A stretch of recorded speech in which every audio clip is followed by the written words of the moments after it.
Hello there pupils, I'm glad to greet you again in my English lesson. And our topic for today is relative clauses and participles. What is relative clauses? We use relative clauses to identify or give information about nouns, so maybe about places, people, or some things. Well, participle. So participle may be divided into three parts, maybe present participle, past participle, or perfect participle. So according to that, you should identify form. It may be ing ending, past form of the verb, or addition of having to the verb in past form. So, I saw a snake, I ran away. Or seeing a snake, I ran away. So transformation into a participle sentence. Well, or another example, after I had my breakfast, I went to school. So maybe like, having had my breakfast, I went to school. Reversion, transformation into participle. So what is relative clauses? Relative clauses may be represented like sentences with equationary words, but without asking some question.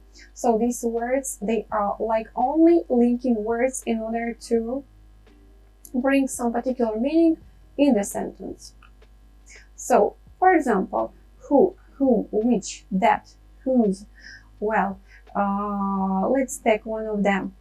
Which relates to animals and objects. So we should strictly identify for which category, which word is really actual, or that relates to people, animals, and things. Whose refers to possessions. Who relates to people.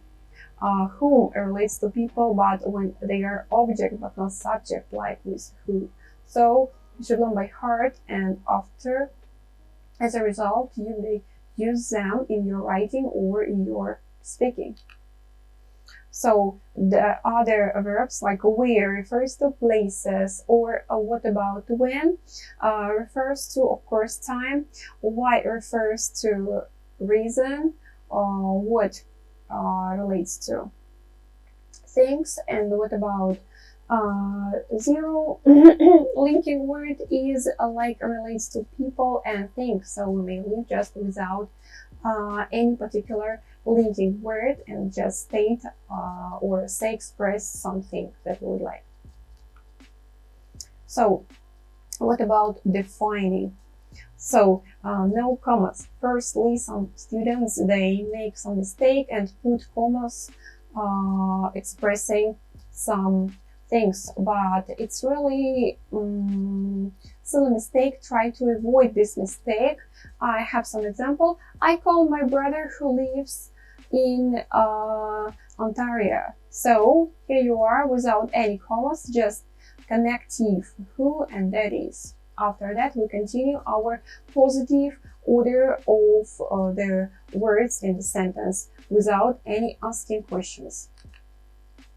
So sometimes it's possible to use that instead of who or which. It's really possible. You have some examples. I didn't know that man who or that was there. What about relative pronouns and their omission? So they can be omitted. For example, do you like the song which I wrote, or that I wrote, or just do you love the song I wrote? It's possible. It's possible in situation when verbs are followed by subject. So this situation is quite normal. That's why you may freely omit a relative pronoun from your sentence. So non-defining, so between commas.